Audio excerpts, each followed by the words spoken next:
نحمده ونصلي على رسوله الكريم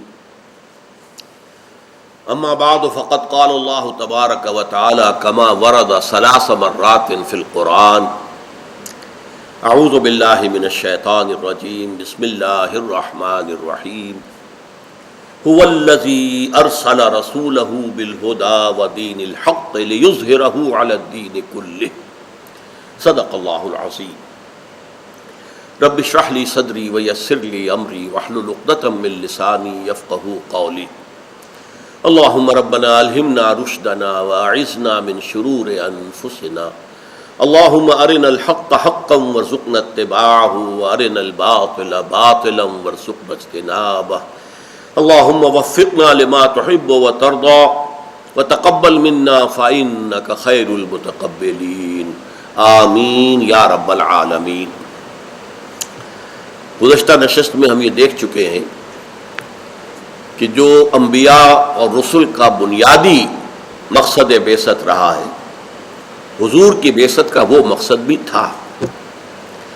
آپ شاہد بھی تھے، نذیر بھی تھے، بشیر بھی تھے، داعی اللہ باذنہ بھی تھے، سراج منیر بھی تھے، مربی بھی تھے، مزکی بھی تھے، واعظ بھی تھے، ناصح بھی تھے، سب کچھ تھے۔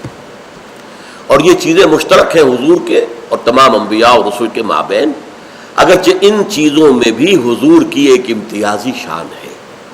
ہر گلیرا رنگ و بوئے دیگر است، ہر پھول کا رنگ اور اس کی خوشبو جو ہے وہ علیحدہ ہوتی ہے، لیکن یہ کہ حضور کا خاص مقصد بعثت جو در حقیقت تکمیل رسالت کا مظہر ہے، آپ پر رسالت کا اختتام اور تکمیل ہونی تھی۔ الیوم اکملت لکم دینکم واتممت علیکم نعمتی، اس کا مصداق کون ہے؟ محمد الرسول اللہ صلی اللہ علیہ وسلم کا دین۔ دین کی تکمیل ہو گئی اور نعمت خداوندی کا اتمام ہو گیا، نبوت کی تکمیل ہو گئی اور رسالت کی تکمیل ہو گئی۔ اس کا مظہر کیا تھا کہ جو دین حق دے کر آپ بھیجے گئے ہیں اس کو دنیا میں بالفعل قائم کریں، نافذ کریں۔ یہ مقصد اب آپ نوٹ کیجئے، ایک لفظ استعمال کر رہا ہوں، یہ در حقیقت ایک انقلابی مشن تھا جو سونپا گیا ہے حضور کو۔ انقلاب کسے کہتے ہیں؟ نظام کو بدل دینا۔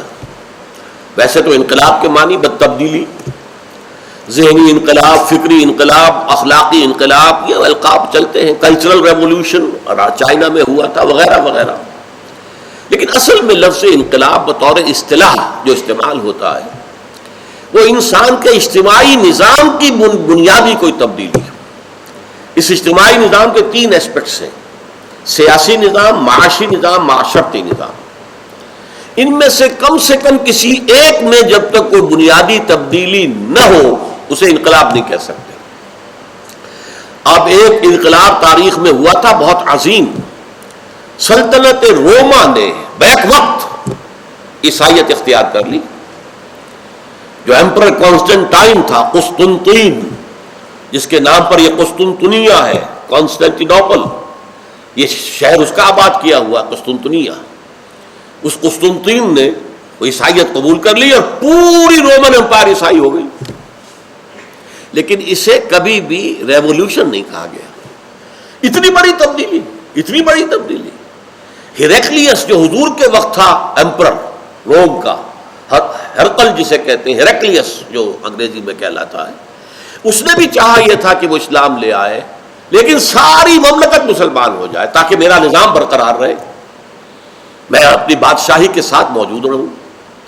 یہ بات نہیں ہو پائی تو وہ رک گیا، اور وہ بادشاہ جو ہے اس کے پاؤں میں وہ بیڑی بن کر پڑی رہ گئی اور وہ اسلام نہیں لا سکا، ورنہ وہ آمادہ تھا، چاہتا تھا۔ لیکن اس کو کبھی انقلاب نہیں کہا گیا، لیکن فرینچ ریولوشن کو ریولوشن کہا گیا، کیونکہ سیاسی نظام بدل گیا، بادشاہت ختم ہو گئی، جمہوریت آ گئی۔ اسی طریقے سے بولشوک ریولوشن، یہ بھی ریولوشن ہے، اس لیے کہ معاشی نظام بدل گیا، مینز آف پروڈکشن جو ہے وہ انفرادی ملکیت میں نہیں رہیں گے بلکہ سب نیشنلائز ہو جائیں گے، پوری قوم کی ملکیت ہوگی۔ یہ انقلابات ہیں۔ اسی معنی میں کسی درجے میں ایران کے انقلاب کو بھی صحیح کہا گیا ہے کہ بادشاہت ختم ہو گئی، علماء کی حکومت قائم ہو گئی، نظام تو بدلا نا، سیاسی نظام میں بڑی بنیادی تبدیلی آ گئی، کہاں بادشاہت، کہاں علماء کی حکومت کے تحت جو ہے وہ ایک جمہوریت ہے وہاں، لیکن وہ جمہوریت علماء کے نیچے نیچے ہے. اصل سپریم اتھارٹی جو ہے وہ آیت اللہ خامنہئی ہے، رابر. وہ جب چاہے کسی پارلیمنٹ کے حکم کو جو ہے ختم کر دیں، جب چاہے صدر کو جو ہے وہ ڈسمس کر دیں، ان کے پاس تو اختیارات کھلی ہیں. بہرحال نظام بدلا. اب اسی معنی میں سمجھیے کہ محمد الرسول اللہ صلی اللہ علیہ وسلم کے دست مبارک سے تاریخ انسانی کا عظیم ترین انقلاب آیا. وہ انقلاب کیا تھا؟ فرانس کا انقلاب صرف سیاسی، بولشوک ریولوشن صرف معاشی، لیکن حضور کے انقلاب میں سیاست بدل گئی، معیشت بدل گئی، معاشرت بدل گئی، افراد بدل گئے، عقائد بدل گئے، نظریات بدل گئے، ایوری تھنگ چینج. بلکہ میں یہ کہا کرتا ہوں کہ یہاں مائکروسکوپ لگا کر دیکھنا پڑتا ہے کہ کوئی چیز سابقہ حالت پر برقرار رہ گئی نہیں. یہ ٹوٹل ریولوشن برپا کیا ہے محمد الرسول اللہ صلی اللہ علیہ وسلم. اور اس کی گواہی دینے والے جو غیر مسلم ہیں سب سے بڑھ کر وہ ہیں. مسلمانوں میں تو عام طور پر ریولوشن کا تصور ہی نہیں ہے.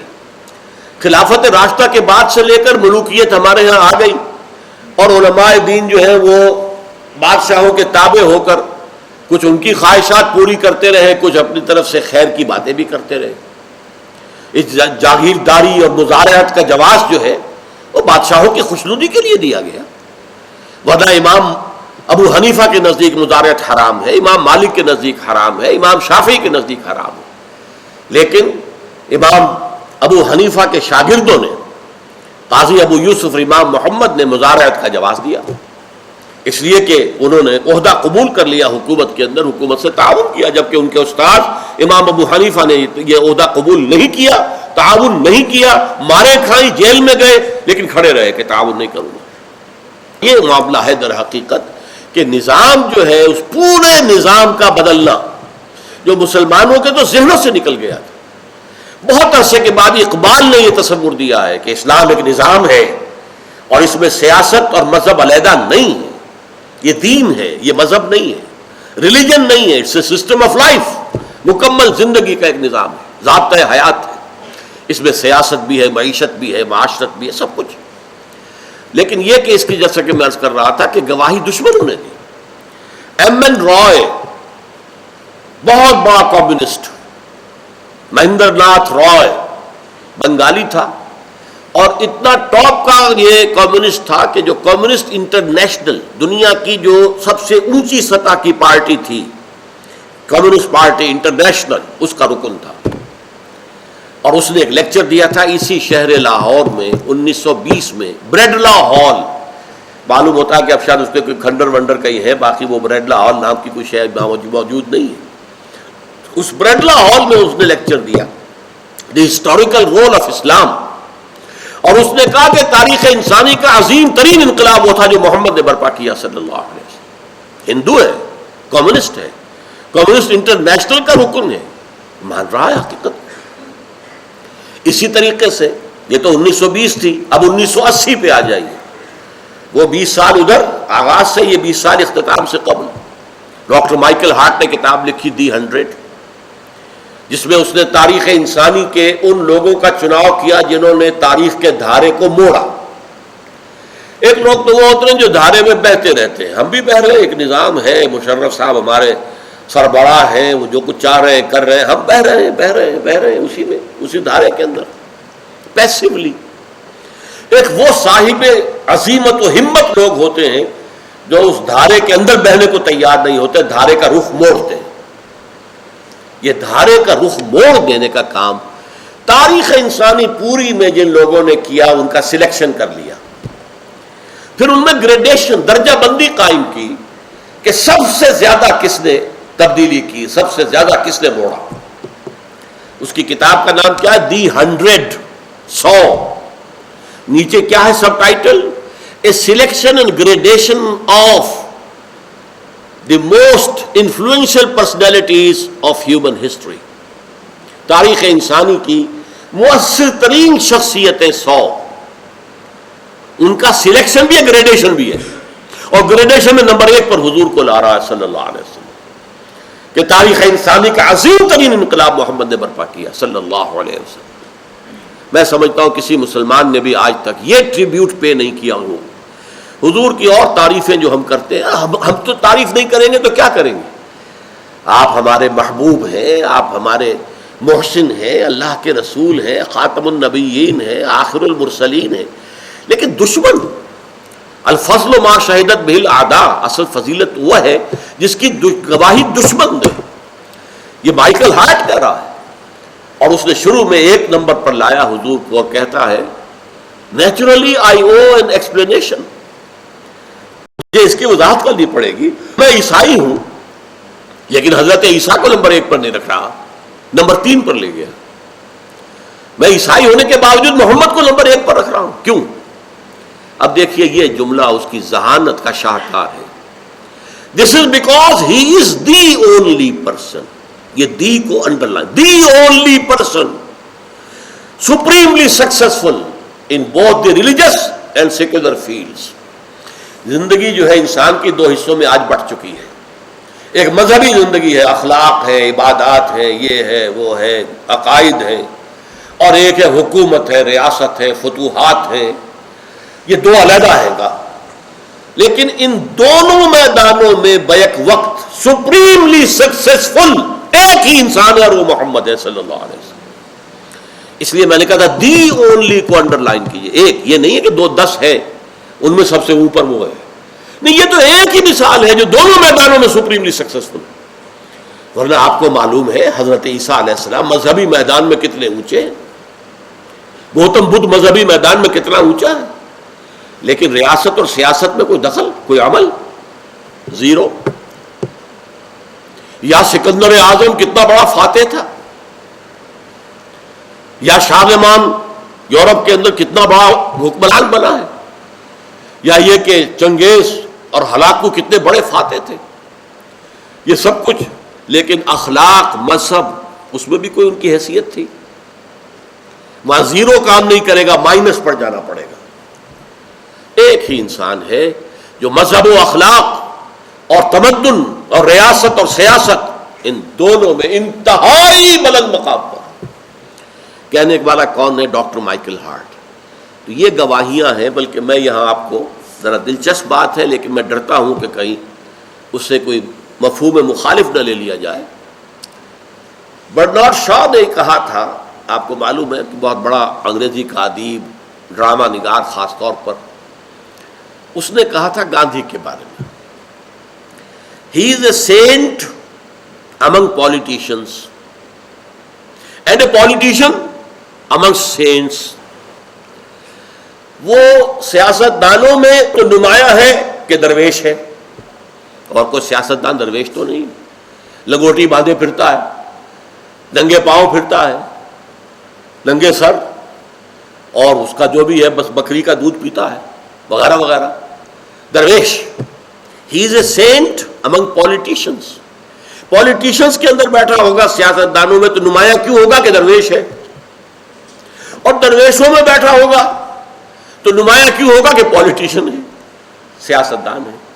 He is a saint among politicians and a politician among cents.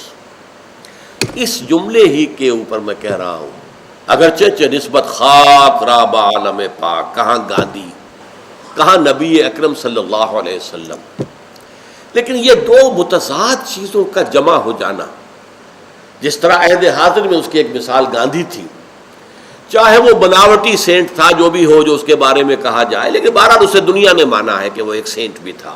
He was a saint among politicians and a politician among saints. لیکن اسی پر میں کہتا ہوں پھر اس کو دہراتے ہوئے، نسبت خاک را با عالم پاک، کہاں حضور کہاں گاندھی. لیکن حضور کے بارے میں بھی یہ جملہ سمجھیے، he was a revolutionary amongst prophets.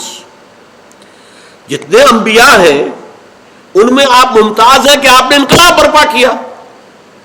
He was a revolutionary amongst prophets and a prophet amongst revolutionaries. اور وہ انقلابی جتنے دنیا میں گزرے ہیں ان میں نمایاں اس اعتبار سے ہیں کہ آپ تو اللہ کے نبی ہیں. نبوت اور انقلاب، دنیا کے عملی نظام کو بدل دینا، یہ صرف ایک شخصیت میں جمع ہے، اور وہ ہے شخصیت محمد الرسول اللہ صلی اللہ علیہ وسلم. آپ دیکھیے بعض اعتبارات سے بعض دوسرے انبیاء اور رسول کتنے بلند مقام پر ہیں. حضرت ابراہیم کی 3 نسبتیں ہیں. خلیل اللہ ہے، واتخذ اللہ ابراہیم خلیلا. ابو الانبیاء ہیں، سینکڑوں نبی حضرت ابراہیم کی اولاد میں پیدا ہوئے. تمام prophets of the Old Testament جو آپ پڑھیں گے، اگر آپ تورات پڑھیں تو کتنے نبی آئے ہیں 1400 برس میں. حضرت موسیٰ کس کی اولاد میں سے تھے؟ حضرت یوسف کس کی اولاد میں سے تھے؟ یعقوب کس کی اولاد میں سے تھے؟ اسحاق کس کی اولاد میں سے تھے؟ یحییٰ کس کی اولاد میں سے تھے؟ اور ماں کی طرف سے عیسیٰ کس کی اولاد میں سے؟ ابراہیم. اور پھر آخری نبی اور آخری رسول محمد کس کی اولاد میں سے تھے؟ ابراہیم. اسماعیل علیہ السلام کے نظریے سے. تیسرے ایک تو یہ کہ خلیل اللہ ہے، دوسرے یہ کہ ابو الانبیاء ہیں، تیسرے امام الناس، انی جاعلک للناس اماما. لیکن آپ کے ذریعے سے کوئی انقلاب برپا نہیں ہوا. حضرت موسیٰ، وکلم اللہ موسیٰ تکلیما. موسیٰ کی شان یہ ہے کہ اللہ تعالیٰ نے اس زمین پہ موسیٰ کے رہتے ہوئے اللہ سے گفتگو ہوئی ہے. اللہ نے کلام کیا جیسے کلام کیا جاتا ہے. ایک جھاڑی کی اوٹ سے کلام ہو رہا ہے. حضور سے بھی کلام ہوا ہے، لیکن وہ ہوا ہے جا کر 7ویں آسمان پر، عند سدرۃ المنتہا، وہاں کلام ہوا ہے. اس دنیا میں رہتے ہوئے براہ راست کلام نہیں ہوا، وحی آتی رہی. لیکن یہ کہ حضرت موسیٰ کے ہاتھوں کو انقلاب برپا نہیں ہوا، کوئی نظام قائم نہیں ہوا، کوئی حکومت الہیہ قائم نہیں ہوئی. حضرت عیسیٰ سراپا معجزہ، پیدائش معجزہ، ایسے ایسے معجزے جن کا کہ واقعہ یہ کہ جن سے اوپر کوئی معجزہ ہو نہیں سکتا. خلق حیات جیسا معجزہ کہ گارے کا پرندہ بنایا، پھونک ماری اور اڑتا ہوا پرندہ ہو گیا. یہ تو خاص اللہ کا کام ہے، خلق حیات. اور حضرت عیسیٰ کے ہاتھوں وہ ہو رہا ہے. مردہ کو زندہ کر دینا، قم باذن اللہ، اور قبر میں سے مردہ نکل کر چلا آ رہا ہے اپنے اسی کفن لپیٹے ہوئے. لزارینس کم آؤٹ، حکم دیا ہے اور واقع یہ اللہ کا کام ہے. وہی دوبارہ زندہ کرتا ہے. پھر آپ کو معلوم ہے اور معجزے کتنے بڑے بڑے ان کے عظیم الشان. مادرزاد جو ہے اندھا تھا، اس کو بینائی مل گئی. کوڑھی کے جسم پر ہاتھ پھیرا ہے اور اس کا کوڑ جاتا رہا. ایسے ایسے معجزے. لیکن کوئی حکومت قائم نہیں ہوئی، کوئی نظام قائم نہیں ہوا. محمد رسول اللہ صلی اللہ علیہ وسلم کے ذریعے ایک نظام قائم ہوا. تسلیم کرنا پڑتا ہے. ایچ جی ویل جیسا شاتم رسول تسلیم کرنے پر مجبور ہوا. اس نے اپنی کتاب جو concise history of the world, اس میں حضور پر بڑے رقیق حملے کیے. اس زمانے میں جو سلمان رشدی نے جس قسم کے حملے کیے ہیں، یا بنگال کی ایک مشرقی پاکستان کی ایک خاتون تسلیمہ نسرین نے جیسے حملے کیے ہیں، اس سے کہیں زیادہ سخت حملے اس نے کیے.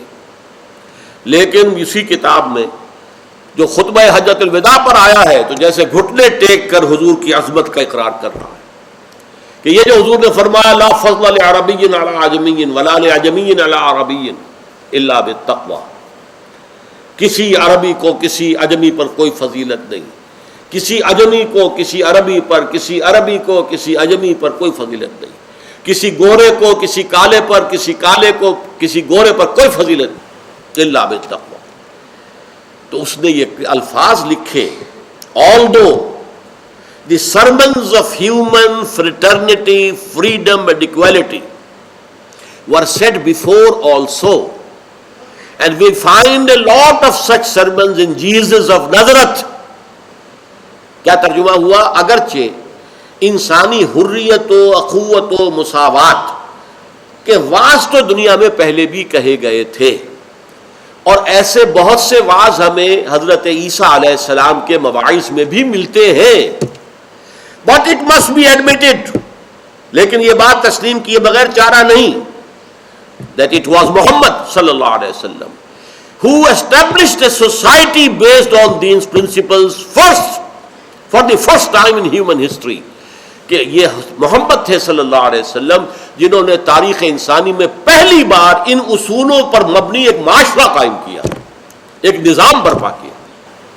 یہ ہے اصل میں تکمیل رسالت کا وہ موضوع. هو الذی ارسل رسولہ بالہدی ودین الحق لیظہرہ علی الدین کلہ ولو کرہ المشرکون. وہی ہے اللہ جس نے بھیجا ہے اپنے رسول کو محمد کو صلی اللہ علیہ وسلم الہدا دے کر دی گائیڈنس، اور نمبر 2 دین الحق، سچا دین، عدل اور انصاف اور راستی پر مبنی نظام، لِيُظْهِرَهُ عَلَى الدِّينِ كُلِّهِ، تاکہ غالب کر دے اسے کل کے کل نظام پر، کل کے کل دین پر، وَلَوْ كَرِهَ الْمُشْرِكُونَ، چاہے یہ مشرکوں کو کتنا ہی ناگوار ہو۔ شاہ ولی اللہ دہلوی رحمۃ اللہ علیہ کے نزدیک یہ پورے قرآن کا عمود ہے۔ عمود کسے کہتے ہیں؟ عماد، الصلاۃ عماد الدین، دین کا ستون جو ہے نماز ہے۔ تو عمود کسی کا سینٹرل ایکسس، کسی شے کا مرکزی خیال کیا ہے؟ اب ایک مقالہ لکھا جا رہا ہے تو مقالے کا ایک مرکزی خیال ہوتا ہے نا، اس کے لیے ادھر سے دلیل ادھر سے دلیل، اس کے خلاف کوئی بات ہے تو اس کا توڑ، اس کی نفی، یہ سب ہوگا، لیکن اصل میں مرکزی خیال کیا ہے؟ پورے قرآن کا مرکزی خیال یہ آیت ہے، بقول امام الہند شاہ ولی اللہ دہلوی رحمۃ اللہ علیہ۔ یہ آیت سمجھیں گے تو قرآن سمجھ میں آئے گا، یہ آیت سمجھیں گے تو جہاد کس لیے ہے، قتال کس لیے، وہ بات سمجھ میں آئے گی۔ آج جو دنیا میں ایک شورا ہے کہ یہ تو اس میں اس کتاب میں قتال قتال قتال قتال، جنگ جنگ جنگ، یہ تو بہت زیادہ جو ہے وہ خونی قسم کی کتاب ہے۔ اس کی وجہ کیا ہے؟ وہ یہ نہیں سمجھتے کہ یہ اصل میں قتال جو ہے وہ ایک انقلابی عمل کا ٹاپ تھا۔ 15 برس مکے میں تو کوئی قتال نہیں ہوا، دعوت دی جا رہی ہے، تبلیغ ہو رہی ہے، تیاری کی جا رہی ہے، تربیت ہو رہی ہے، تزکیہ ہو رہا ہے، تنظیم ہو رہی ہے، جمع کیا جا رہا ہے، یہ سارا کام ہو رہا ہے، کوئی قتال نہیں۔ مارے کھا رہے ہیں، صبر کر رہے ہیں، کوئی قتال کا سوال ہی نہیں، جوابی کارروائی تک کی اجازت نہیں۔ انقلاب کے آخری سٹیج پر آ کر یہ لازم ہے۔ کیا بولشوک ریولوشن میں کوئی خونریزی نہیں ہوئی تھی؟ کیا فرینچ ریولوشن میں کوئی خونریزی نہیں ہوئی تھی؟ تو بہت ہوئی تھی، اس کو بلڈی ریولوشن کہتے ہیں دنیا میں، خونی انقلاب۔ کیا امریکہ نے جب برطانیہ سے آزادی حاصل کی ہے تو خونریزی نہیں ہوئی تھی؟ کیا امریکہ نے جب اپنے ہاں سلیوری ختم کی ہے تو خونریزی نہیں ہوئی تھی؟ کوئی بھی نظام میں تبدیلی آپ لانا چاہیں گے، اس جو موجودہ نظام ہے اس کے ساتھ جن لوگوں کے ویسٹڈ انٹرسٹ ہیں وہ کبھی برداشت نہیں کریں گے، وہ مقابلے میں آئیں گے، روکیں گے۔ گارڈ اپ یور لانس، اپنے مفادات کے تحفظ کے لیے کھڑے ہو جاؤ۔ کتنی بڑی سول وار امریکہ کے اندر ہوئی ہے، ساؤتھ اینڈ نارتھ کے درمیان، کیوں ہوئی؟ وہ ایک انقلابی عمل کی ایک ناگزیر ہوتا ہے آخری سطح پر جا کر، اور اسی سلسلے میں قرآن مجید میں جہاد اور قتال کا ذکر آتا ہے۔ انقلاب برپا کرنا تھا، اسلام صرف مذہب نہیں ہے، وہ ایک نظام لے کر آیا تھا دنیا میں، اس نظام کو برپا کرنا تھا۔ جیسے کہ ایک صحابی نے کہا تھا رستم سپہ سالار افواج ایران کے سوال کے جواب میں، انہوں نے کہا تھا یہ کیوں آپ لوگ ہم پر حملہ آور ہو گئے؟ پہلے بھی آپ لوگ آیا کرتے تھے، ٹرائبل ہورڈز لوٹ مار کرتے تھے، چلے جاتے تھے، اب ہمارا پیچھے نہیں چھوڑ رہے، وجہ کیا ہے؟ تو جواب دیا انہوں نے، انا قد ارسلنا، دیکھو پہلے ہم خود آتے تھے، لوٹ مار کرتے تھے، بھاگ جاتے تھے، اب تو ہمیں بھیجا گیا ہے، we are on a mission, اللہ نے بھیجا محمد کو، محمد نے بھیجا ہمیں۔ انا قد ارسلنا لنخرج الناس من ظلمات الجہالت الی نور الایمان، کہ لوگوں کو نکالے جہالت اور جاہلیت کے اندھیروں سے ایمان کی روشنی میں، وَمِن جَوْرِ الْمُلُوكِ إِلَىٰ عَدْلِ الْإِسْلَامِ، بادشاہوں کے ظلم و ستم کے پنجوں سے نجات دلائے اور اسلام کے نظام عدل و قسط سے روشناس کرائے۔ تمہارے بادشاہ محل بناتے ہیں، عیش کرتے ہیں، اونچی اونچی فصیلوں میں رہتے ہیں، بڑے بڑے ان کی زندگی، ان کے لیے ہر طرح کے عیش و آرام، ان کی فوج کھڑی ہوتی ہے، ذرا کو ٹیکس دینے سے انکار کرے تو ان کی گردنیں اڑا دی جاتی ہیں۔ محنت کاشتکار کرتا ہے، عیش جو ہے وہ جاگیردار کرتا ہے یا بادشاہ کرتا ہے؟ محنت جو ہے، جو بھی کارکن ہے بیٹھ کر جو ہے وہ کھدر بن رہا ہے اپنے کرگے پر، اور اس سے ٹیکس لے رہی ہے حکومت، اور اس ٹیکس سے پھر حکومت نے فوجیں کھڑی کر رکھی ہیں، ذرا تم نے سرتابی کی تو سر کچل دیا جائے گا، you have to pay the taxes. یہ سارا ظلم کا نظام ختم کر کے عدل و قسط کا نظام قائم کرنے کے لیے آئے ہیں، دس از اوور مشن۔ تو یہ بات اچھی طرح سمجھ لینے کی ہے کہ قرآن سمجھ میں نہیں آئے گا جب تک کہ اس مرکزی آیت کو نہ سمجھ لیا جائے جو 3 مرتبہ قرآن میں آئی۔ عبید اللہ جو سندھی تھے مرحوم، انہوں نے اس آیت کو عنوان دیا ہے کہ یہ عالمی انقلاب کا پیش خیمہ ہے۔ کیوں؟ حضور صرف عرب کے لیے نہیں بھیجے گئے تھے کہ عرب میں وہ نظام قائم کر دیا تو بس بات پوری ہو گئی۔ حضور بھیجے گئے تھے پورے عالم انسانیت کے لیے، وَمَا أَرْسَلْنَاكَ إِلَّا كَافَّةً لِلنَّاسِ بَشِيرًا وَنَذِيرًا۔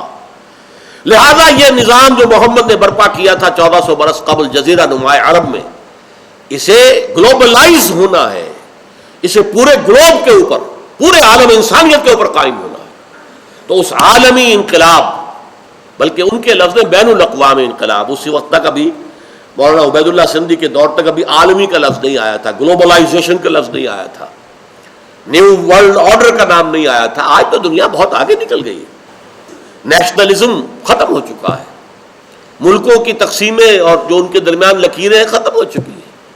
اب تو راج ہوگا ملٹی نیشنلز کا، ملٹی نیشنلز جو ہے وہ حکومت کریں گی اصل۔ بہرحال انہوں نے اسی لیے بین الاقوامی کہا تھا، بین الاقوامی انقلاب کا یہ پیش خیمہ ہے اور عنوان ہے یہ آیت۔ میں آپ سے جو بات کہتا ہوں 100% اعتماد کے ساتھ، سیرت النبی کا فہم حاصل نہیں ہو سکتا جب تک ان الفاظ کو نہ سمجھ لیا جائے۔ اس لیے کہ سیرت کسی بھی شخص کی آپ ایسیس کریں گے، ایویلویٹ کریں گے، تو پہلے معین ہونا چاہیے کہ ان کا مقصد کیا تھا، کس حد تک وہ اس مقصد میں کامیاب ہوئے اور کس طور سے کامیاب ہوئے۔ مقصد بہت اعلیٰ دے دیا لیکن رہ گئے کہیں بیچ ہی میں تو ناکام ہوئے۔ تو پہلے یہ دیکھو کہ مقصد کیا تھا۔ جب تک حضور کا مقصد بعثت واضح نہ ہو، حضور کی سیرت سمجھ میں نہیں آ سکتی۔ بہت سے سوالات ہیں سیرت النبی کے بارے میں جو اس آیت کو سمجھے بغیر حل نہیں ہوتے۔ بہت سے اعتراضات ہیں جو کیے گئے حضور کی سیرت پر، جن کا جواب ممکن نہیں اگر اس آیت کو آپ سامنے نہ رکھیں۔ اور سب سے آخری بات یہ کہ ختم نبوت، جس کا ایک پہلو تو یہ ہے کہ آپ کے بعد اب کوئی نبی نہیں، دوسرا پہلو یہ کہ نبوت کی تکمیل ہو گئی ہے۔ اختتام صرف اس معنی میں نہیں کہ ختم ہو گئی، بلکہ اتمام اور تکمیل نبوت و رسالت۔ تو اس کی ایک بات تو آج ڈسکس ہو گئی کہ رسالت کی تکمیل یہ تھی کہ وہ نظام صرف دیا نہیں، قائم کر کے دکھایا، حجت آخری درجے میں قائم۔ نبوت کے اختتام اور تکمیل جو ہے اس کے مظاہر کیا ہے وہ انشاءاللہ اگلی نشست میں بیان ہوں گے۔ اقول قولی ھذا واستغفر اللہ لی ولکم ولسائر المسلمین والمسلمات۔